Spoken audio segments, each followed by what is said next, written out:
இந்த பதிவு உங்கள் வாழ்க்கையில் ஒரு பெரிய மாற்றத்தை கண்டிப்பாக கொண்டு வரும். இந்த பதிவில் நான் கொடுத்துருக்கிற சில விஷயங்கள், சொன்ன விஷயங்கள் கண்டிப்பாக நடக்கப் போகிறது. நான் சொன்ன சுவாமிகளை மட்டும் வழிபாடு பண்ணுங்க. நிச்சயமாக அந்த இறைவனுடைய கனெக்ஷனில் உங்கள் லைஃப்பை நீங்கள் கான்ஃபிடெண்ட்டாக நிச்சயமாக நீங்கள் முன் எடுத்தீங்கன்னா கண்டிப்பாக சக்ஸஸ் ஆக போகிறீங்க. ஆனால் இதை நடக்குமா நடக்காதா, இதெல்லாம் வேஸ்ட்டு அப்படின்னு நினச்சிடாதீங்க. அப்படியே டவுன் ஆக ஆரம்பிச்சிடும். வேண்டாம், கான்ஃபிடெண்ட்டாக இருக்கிறவங்க அதுக்குள்ளே வாங்க. இது கண்டிப்பாக நடக்கக்கூடிய நேரம். ஏன்னா இந்த இடத்துல மனசு நம்புகிற விஷயத்தை மனசை உடைக்கக்கூடாது நம்ம. அதனால் கடவுளுடைய எச்சரிக்கை நல்லா தெரிஞ்சுங்க. நம்பி உள்ளே வாங்க, சந்தேகப்படாதீங்க, சந்தேகம் இல்லாமல் நம்புங்க. நான் சொல்கிறதில்ல, கண்டிப்பாக உங்களுக்கு 90% நடக்கும். இன்னும் முயற்சி பண்ணால் 100 உங்களுக்கு நடந்தே தீரும். இந்த வாக்கு பலிக்கும், நல்லது நடக்கும். செலவில்லாமல் வாழ்க்கையில் முன்னேறதுக்கு என்ன வழி அப்படிங்கிறத நான் சொல்கிறேன், வாங்க பார்ப்போம். எதிரும் புதிருமாக இருக்கக்கூடிய உலகம். நாம் ஒன்று நினச்சா உலகம் ஒன்று நினைக்கும். இந்த உலகத்துடைய சுபாவமே அப்படி தான், மனுஷாலுடைய சுபாவமே அப்படி தான், எதிரும் புதிருமாக இருக்கிறது. நம்ம ஒன்று எதுக்குறோம்னா அதில் ஒரு புதிர் இருக்கும், சரி அது கிடச்சிட்டா அதில் ஒரு புதிர் இருக்கும். இப்படி பல எதிர் புதிர்களை பார்த்த ரிஷபராசிக்காரர்களுக்கு இந்த பிரபஞ்சம் கொடுக்க போகும் பிறவி யோகம் என்ன? ஒரு பிறவி எடுத்துட்டேன், இந்த பிறவியில் ஒரு யோகம் கிடைக்குமா? யோகம்னு ஒன்று இருக்கா? எனக்கு இருக்கா ஐயா? சொல்லுங்க, இருக்கா ஐயா? என்ன ஐயா, நானும் இந்த மாதம் கரண்ட்டு பில்லு கம்மியாக வரும்னு நினச்சா அதிகமாக வருது, இந்த மாதம் பெட்ரோல் செலவு கம்மியாக வரும்னு நினச்சா அது அதிகமாக வருது. சரி, இந்த மாதத்தில் இந்த தீபாவளி மாதிரிலாம் இப்போ ட்ரெஸ்ஸெல்லாம் எடுக்கிறோம், இந்த மாதத்தில் ட்ரெஸ்ஸெல்லாம் தேவையில்லைன்னா இப்போ தான் ஜிபேலேருந்து மெசேஜ் வருது, பேங்க்கில் உங்கள் பணம் இத்தனை ரூபாய் ஜவுளி கடைகள் உங்கள் குடும்பத்தார்கள் எடுத்தாங்கன்னு வருது. என்னையா அது? தீபாவளிக்கு பொங்கலுக்கு தானே ஐயா நாங்கள்லாம் ஜவுளி எடுப்போம். இப்போல்லாம் சும்மாவே போயிட்டுருக்கு. இந்த ஜிபே வந்ததுக்கு பிறகு, பேடிஎம்லாம் வந்ததுக்கு பிறகு, ஆன்லைன் பேமெண்ட்டுன்னு ஒன்று எப்போ வந்ததோ கொஞ்சம் நெஞ்ச பணமும் இல்லாமல் போயிட்டுருக்கு. ஏன்னா சம்பாதிக்கிறது கஷ்டம், செலவு பண்ணுறது ஈஸி. அசால்ட்டாக ஒரு இடத்துக்கு பணத்தை, ஒரு பேங்க்குக்காக போனோம்னா பணத்தை எடுத்துகிட்டு போன காலம். இப்போல்லாம் காசு இல்லாமல் போயிட்டு வெளியில் வீட்டுக்கு வரும்போது 1000 ரூபா செலவு இல்லாமல் வீட்டுக்குள்ளே வரதே கிடையாது. வெளியில் போயிட்டு உள்ளே 1000 ரூபா செலவு. கொஞ்சமாவது குறைச்சி பண்ணலான்னா 500 ரூபாயாவது செலவு பண்ணாமல் வீட்டை விட்டு வெளியில் போயிட்டு வர முடியாது. சார் எதுவுமே பண்ணல சார், ரொம்ப அழகாக வந்திருக்கேன் சார். அப்படியா? திருப்பி வண்டி எடுப்பா. சார் பெட்ரோல் இல்லை சார், போய் போட்டு வையா. ஒரு காலகட்டத்தில் 1 லிட்டரு பெட்ரோல் போட்டவங்க இப்போ 100 ரூபாய்க்கு போட வேண்டிய கட்டாயத்தில் நடந்துக்கிட்டு இருக்கிறோம். இருக்கா இல்லையா? யோசிச்சு பாருங்கள் ரிஷபராசிக்காரர்களே. இந்த காலகட்டத்தை எல்லாம் நம்ம கவனிச்சுக்கிட்டு இருக்கிறோம். இந்த காலகட்டத்தில் இந்த பிரபஞ்சம் நமக்கு ஏதாவது பிறவி யோகத்தை கொடுக்குமா, ஒரு பிறந்திருக்கிற ஒரு யோகத்தை கொடுக்குமா அப்படின்னா டெஃபினெட்லி இந்த பிரபஞ்சம் உங்களுக்கு யோகத்தை கொடுக்கும். முதல் விஷயத்தை தெரிஞ்சுக்கங்க, நம்ம மற்றவங்க மீது வைக்கக்கூடிய நம்பிக்கை தான் நமக்கு டிப்ரெஷனுக்கு காரணம். இந்த ரிஷபராசிக்காரர்கள் முதல்ல உங்களை நம்புங்க. நீங்கள் உங்களை நம்புங்க. ஒரு மாயை உலகத்தை இந்த பிறவியில் இருக்கிறவங்க எல்லாரும் நமக்கு ஏற்படுத்திடுவாங்க. நம்ம பக்கத்தில் இருக்கிறவங்களாம் பெரும்பகுதி எப்படி தெரியுமா பேசுவான்? தம்பி உங்களை மாதிரி உண்டா அப்படின்வான். நீங்கள் யார்? ஒருத்தவனுக்கு நமக்கு காரியம் நடக்கணும்னா நம்மளை எப்படியெல்லாம் புகழ்வான் தெரியுமா? புகழுக்கு மயங்காத மன்னனே இல்லை. புகழுக்கு மயங்காத மன்னன் இல்லை. மன்னன் யார்? மனுஷன் தானே மன்னன். எல்லாரும் ஒரு விதத்தில் மன்னன் தானே. மன்னன்னா ராஜ்யம் இருக்கிறவன் தான் மன்னனா? நினச்சி பாருங்க. ஒரு டீ கடையில் போய் உட்காந்துருக்குறோம், யாருக்காவது யாராவது ஒருத்தவங்க சளைச்சவங்க நினப்போமா? உங்ககிட்ட பணம் இருக்குடா நீ பெரிய ஆள், என்கிட்ட பதவி இருக்குடா நான் பெரிய ஆள், என்கிட்ட இந்த வண்டி இருக்குடா நான் பெரிய ஆள், உங்ககிட்ட அந்த வண்டி இருக்குடா நீ பெரிய ஆள். அவனுக்கு அவன் பெரிய ஆள் தான். அப்போ எல்லாரும் மன்னர்கள், எல்லோரும் இந்நாட்டு மன்னர்கள். அப்போ இந்த மன்னர்களுக்கு யாராவது ஒருத்தவங்க உங்களை மாதிரி உண்டான்னு கேட்டால் முடிஞ்சு போச்சு, எல்லாம் காலியாகிடும். அப்போ இந்த நம்பிக்கையை அதிகமாக வச்சு வச்சு ஏமாறக்கூடிய இந்த ரிஷபராசி நம்மளை சுய பரிசோதனை செஞ்சுக்கணும். இந்த நேரம் அதுதான், இந்த காலகட்டம் உங்களை சுய பரிசோதனை செய்து கொள்ளுங்கள். நம்ம இதை எதுலெல்லாம் வீக், படிப்பில் வீக்கா, சில விஷயத்தை கற்றுக்காமையே போயிட்டோமா, சில விஷயத்தில் தொழில் ரீதியாக நம்ம ஏதாவது இன்வெஸ்ட்மெண்ட் தப்பாக பண்ணியிருக்கிறோமா, இன்னொருத்தன் பேச்சை கேட்டுட்டு, இந்த காலகட்டத்தில் நம்ம சரியாக இன்வெஸ்ட்மெண்ட் பண்ணாமல் வச்சுருக்கிறோமா, பயத்திலேயே நிற்கிறோமா, இதெல்லாம் தான் ரிஷபராசி. ரிஷபராசியை பொறுத்த வரைக்கும் 2 விஷயம். சந்திரன் உச்சம்தான், ஆனால் என்ன பண்ணும், ஒரு விதமான பயம் கம்பிக்கும். அது எப்படி கவ்வும் தெரியுமா, எங்கேயாவது நம்ம டவுன் ஆகிடுமோன்னு பயம் வரும் பாருங்க, அங்கே தான் பிரச்சனை. நீங்கள் டவுன் ஆக மாட்டீங்க, நல்லா தெரிஞ்சிங்க. உங்களுக்கு ஆண்டவனுடைய துணை நிறைய இருக்குது. கெட்டவங்க உங்களுக்கு ஒரு கெட்டதை நினைக்கிறான்னா அவன் உங்களை விட்டு போயிடுவான். அவன் போயிட்டானேன்னு கவலைப்படக்கூடாது. உங்களுக்கு அதுக்கு பிறகு தான் ஆட்டமே நல்லா இருக்கும். இப்படி தான் ரிஷபராசிக்கு இந்த காலகட்டம் ஆரம்பமாகுது. இந்த சனி பெயர்ச்சி நடந்திருக்கு, அடுத்து குரு பெயர்ச்சி அதிசாரத்துக்கு வராரு, இதுக்கு அடுத்து குரு பெயர்ச்சி நடந்து அடுத்த குரு பெயர்ச்சி அதிசாரத்துக்கு வராரு, ராகு பெயர்ச்சி நவம்பரில் நடக்க போகுது. அப்போ இவ்வளோ கிரகங்களுடைய தன்மைகள்லாம் நல்லா வரும் பொழுது இப்போ ரிஷபராசிக்காரர்களுக்கு இந்த பிறவி பயன் இந்த பிரபஞ்சம் கொடுக்க போகுது, இந்த உலகம் கொடுக்க போகுது, நல்லதை கொடுக்க போகுது. உங்கள் கனவுகள் நிறைவேற போகுதுங்க, உண்மை அதுதாங்க. கனவு நிறைவேற போகுது. இடையில கொஞ்சம் பயமுறுத்திட்டார் கடவுள், இடையில கொஞ்சம் என்ன பண்ணிட்டாரு, பயமுறுத்திட்டார். பயந்துட்டீங்கன்னு கூட சொல்லலாம், இதுதான் உண்மை, வெளியில் காட்டிக்க முடியாது. நமக்கு கொஞ்சம் பயந்துட்டோம், இது உண்மையான வார்த்தை. அப்படி இந்த ரிஷபராசி இந்த காலகட்டத்தில் யார் மீதாவது ஒரு அன்பு வைக்கிறீங்க அப்படின்னா நல்லா தெரிஞ்சுங்க, ஒவ்வொருவருக்கும் யார் மீது அன்பு இருக்குன்னு கேட்டால், நீங்கள் யார் மீது அன்பு வைக்கிறீங்களோ அவங்களுக்கு யார் மீது அன்பு இருக்குன்னு தெரிஞ்சுங்க. அப்போ தான் உங்கள் குடும்பத்தில் உள்ள பிரச்சனைகளை நீங்கள் சரி பண்ண முடியும்.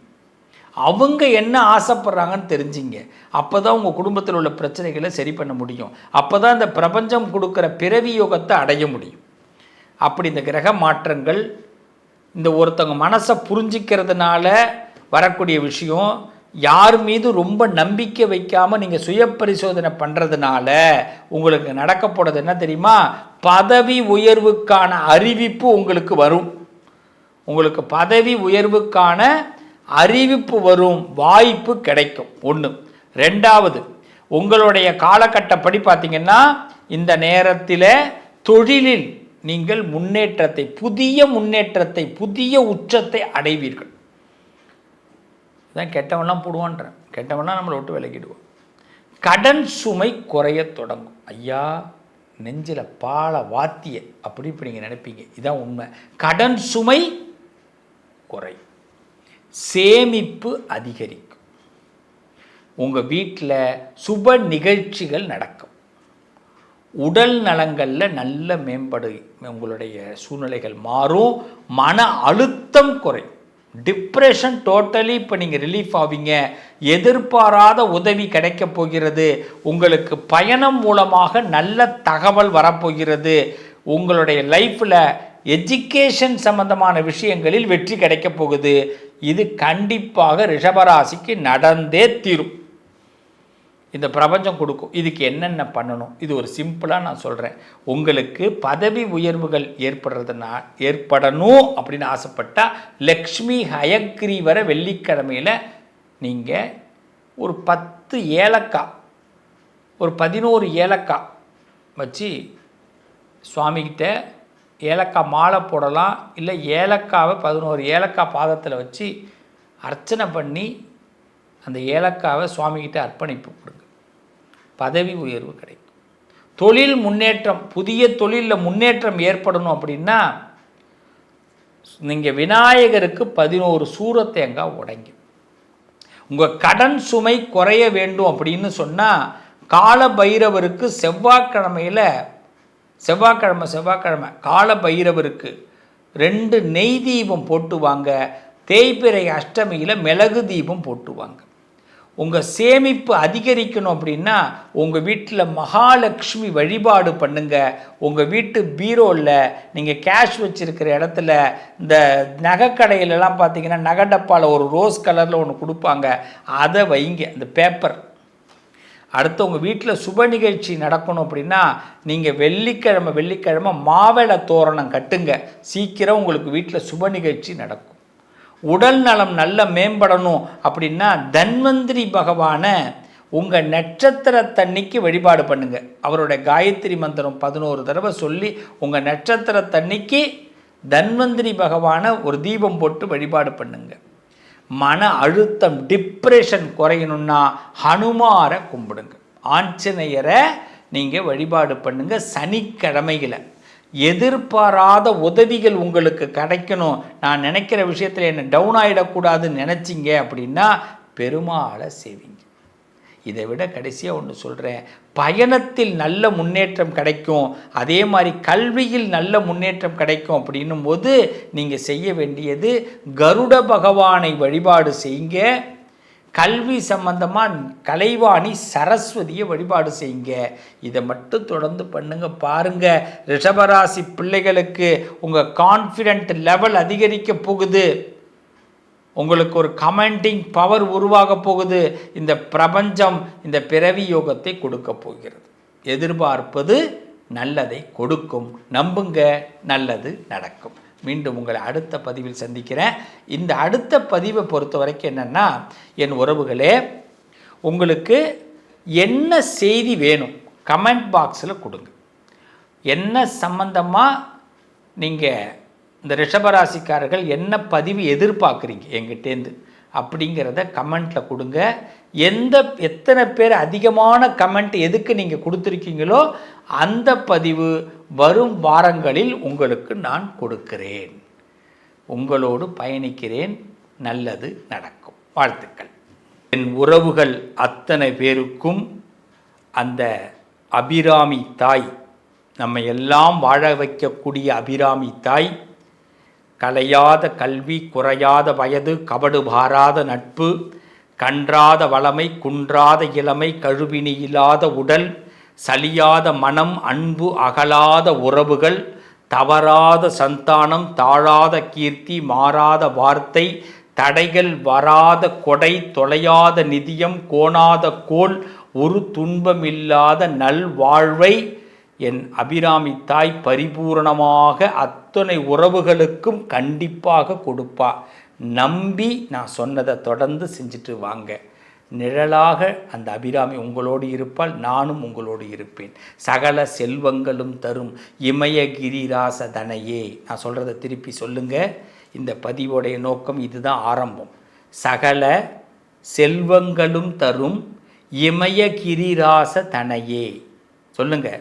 மாதேவி நின்னை சத்தியமாய் நித்தம் உள்ளத்தில் துதிக்கும் உத்தமருக்கு இறங்கி மிகவும் அகிலமதில் நோயின்மை, கல்வி, தனதான்யம், அழகு, புகழ், பெருமை, இளமை, அறிவு, சந்தானம், வலி, துணிவு, வாழ்நாள் வெற்றி ஆகு நல்லூழ்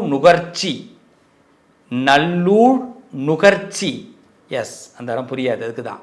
தொகை தரும் 16 பேரும் தந்து அருளி நீ சுக ஆனந்த வாழ்வு அளிப்பாய்.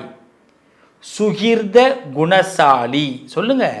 சுகிர்த குணசாலி, பரிபாலி, அனுகூலி, திரிசூலி, மங்கள விசாலி. இந்த வார்த்தை தான் ரொம்ப முக்கியம். மகவு நான், நீ தாய், அளிக்க உனதோ மகிமை வளர்த்திரு கடவுரில் வாழ்வாமி சுபநேமி புகழ் நாமி சிவசாமி மகிழ்வாமி அபிராமி உமையே. ஏன் இதை நான் சொல்ல உங்களை சொல்ல சொன்னேன் பார்த்தீங்களா? இது இன்றையிலிருந்து ஆரம்பம். இந்த 16 செல்வத்திற்காகத்தான் நாம் எல்லா இடத்திலும் அலைந்து கொண்டிருக்கிறோம், எதிர்பார்த்து கொண்டிருக்கிறோம். இந்த கருணையே உருவான இந்த உலகத்தில் அந்த கருணையே உருவான அந்த அபிராமி இந்த 16 செல்வத்தை நமக்கு கொடுப்பா. இது இன்றையிலிருந்து ஆரம்பம். நான் சொன்னதை சொன்னீங்களா சொல்லலையாங்கிறத கமெண்ட்டில் பதிவு பண்ணுங்கள். கண்டிப்பாக சொல்லலைன்னா மீண்டும் ஒரு தடவை இந்த வீடியோவை பார்த்துட்டு கடைசியில் நான் சொல்கிறத சொல்லுங்கள். சொல்லிவிட்டு நான் சொல்லிட்டேன், அபிராமி அந்தாதியில் சகல செல்வங்களும் தரும் இமயகிரி ராசதனையை நான் சொல்லிட்டேன்னு கமெண்ட்டில் பதிவு பண்ணுங்கள். அந்த அம்பாள் உங்களுக்கு நல்லது செய்வா. சத்தியம் சொல்கிறேன் என் பிள்ளைகளா, அம்பாள் உங்களை ஏமாற்ற மாட்டா, அபிராமி உங்களை ஏமாற்ற மாட்டா. நான் உங்களுக்காக பிரார்த்தனை பண்ணுறேன். நல்லது நடக்கும். மீண்டும் உங்களை சந்திக்கிறேன். உங்கள் அதிர்ஷ்டத்திற்கான தீர்வு: கல்வி, பதவி, யோகம், தொழில் வளர்ச்சி பெருக, ஜாதகம், வாஸ்து, திருமண பொருத்தம் பார்க்கவும், பிரசன்னம் கேட்கவும். Positive lion doctor Sivasri Manikanda Sivam. தொடர்பு கொள்ள வேண்டிய வாட்ஸ்அப் எண் 7904137178.